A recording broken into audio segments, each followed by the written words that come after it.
Hello everyone, welcome to the channel tutor box. और आज की इस क्लास में हम डिस्कस करेंगे what is hormone and what are the function of the hormone. So this is our second lecture in the endocrine system. So the first thing is that what is hormone. Generally हम लोगों के दिमाग में यही question आता है कि hormone क्या है। So the word itself describing hormone, hormone का मीनिंग क्या होता है? The meaning of hormone is what get moving और टू एक्साइट मीन्स ये किसी को एक्साइट करेगा और इट गेट मूविंग। क्लियर? तो ये वर्ड ही ये शो कर रहा है कि ये किसी न किसी को एक्साइट करेगा। Now looking on the definition of hormone, hormone की क्या डेफिनेशन है? So hormone is a mediator molecule, hormone is a mediator molecule that release from one part of the body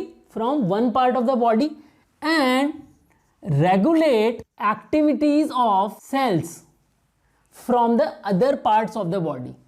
Okay, क्या definition है? It is a mediator molecule that release from one part of the body and activate the cells of other part of the body. Okay, समझिए इसको क्या है।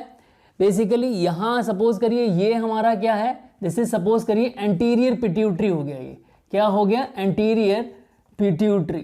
Okay, now anterior pituitary अगर कोई hormone release कर रही है, अगर कोई केमिकल रिलीज कर रही है, तो सपोज करिए एंटीरियर पिट्यूटरी ने कोई केमिकल रिलीज किया। Now this is the chemical release by the anterior pituitary. Anterior pituitary ने, अब ये एंटीरियर पिट्यूटरी ने इसको कहाँ डाल दिया? इंटरस्टिशियल फ्लूइड में डाल दिया। तो ये ब्लू कलर की जो लाइनिंग मैंने दिखाई है ये क्या हो गया? Interstitial fluid. ओके, और फ्लूइड से ये जो है फिर कहाँ पहुंच जाएगा? It move into the blood vessels. So this is our blood stream. ये हमारी क्या हो गई? ब्लड स्ट्रीम हो गई। क्लियर? सो एंटीरियर पिट्यूटरी से जो केमिकल रिलीज हुआ है वो इंटरस्टिशियल फ्लूइड से होता हुआ ब्लड स्ट्रीम में आया। Now consider this is our ovary, this is our ovary. ये हमारी क्या है? ओवेरी हो गया। ओके, सो सपोज ये हार्मोन कौन सा है? FSS. It is a FSS, follicular stimulating hormone. So this follicular stimulating hormone reaches into the ovary and regulate the function of the ovary. Means ये रिलीज कहां से हुआ था? ये मीडिएटर रिलीज कहां से हुआ था? एंटीरियर पिट्यूटरी से। This molecule FSS, follicular stimulating hormone, released from the anterior pituitary reaching into the blood stream and from blood stream it reaches into the ovary। मतलब कि एक पार्ट बॉडी की एक पार्ट से रिलीज हुआ और body के दूसरे पार्ट में पहुंच गया through blood stream. Clear everyone? So I hope आप लोगों को हार्मोन की परिभाषा समझ में आ गई होगी। नाउ अब हम सभी के दिमाग में ये क्वेश्चन आता है कि हार्मोन के फंक्शंस क्या है? What are the function of the hormone. So hormone के फंक्शन याद रखने के लिए मैं आप लोगों को एक ट्रिक देता हूं। उस ट्रिक से आप लोगों को बहुत आसानी से याद हो जाएगा। तो यहां पर याद रखिए, मैं आप लोगों को 4 लेटर दे रहा हूं। वो 4 लेटर क्या हैं? R, G, D and C. R G D C, R G D C मतलब इसको याद रखिए। हम सभी जानते हैं जो हमारे विपक्ष के नेता हैं राहुल गांधी। ओके, राहुल गांधी डेवलपमेंट कब होगा? सभी जानते हैं, काफ़ी कॉमेडी करते हैं राहुल गांधी। तो राहुल गांधी डेवलपमेंट कब होगा? राहुल गांधी तेरा डेवलपमेंट कब होगा? सो आर जी डी सी से आप इसको याद रख सकते हैं। यहाँ पर हम किसी की बुराई नहीं कर रहे, बट हम लोगों को हम केवल और केवल याद रखने के लिए ये ट्रिक बना रहे हैं, ताकि क्योंकि वो काफ़ी फेमस हैं, हस्ती हैं, तो आर जी वर्ड आपको उससे याद रह जाएगा। और अगर आप इससे नहीं रखना चाह रहे हैं तो इससे भी रख सकते हैं GDCR। GDCR मतलब GD ग्रुप डिस्कशन करते रहो, ग्रुप डिस्कशन करते रहो। तो दोनों ही ट्रिक से आप इसको याद रख सकते हैं। अब आइए देखते हैं हर एक वर्ड का मीनिंग क्या है। R means regulation. तो क्या क्या चीज ये रेगुलेट करता है अभी मैं बताऊंगा आपको। Then G and D means growth and development. G and D means growth and development. So growth and development. And C means circadian rhythm. C means circadian rhythm.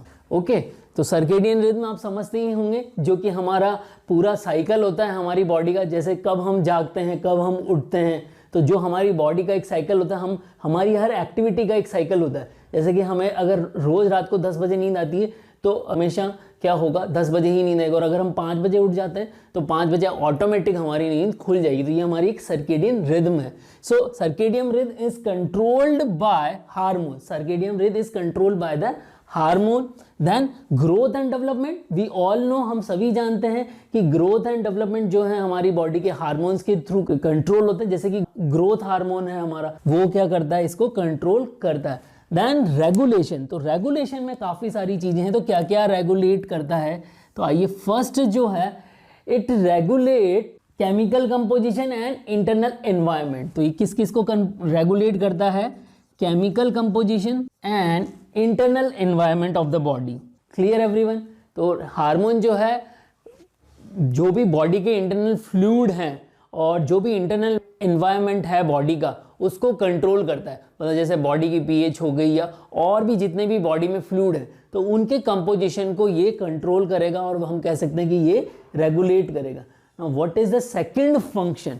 Second function is what, it regulate reproductive system operations. जो हमारा reproductive system है उसके काफ़ी सारे operations को ये क्या करता है, रेगुलेट करता है। सो रिप्रोडक्टिव सिस्टम ऑपरेशंस को जो है ये रेगुलेट करता है, जैसे कि स्पर्मेटोजेनेसिस हो गया, oogenesis हो गया। ओके, तो ये सारी एक्टिविटीज को क्या करेगा, ये रेगुलेट करेगा।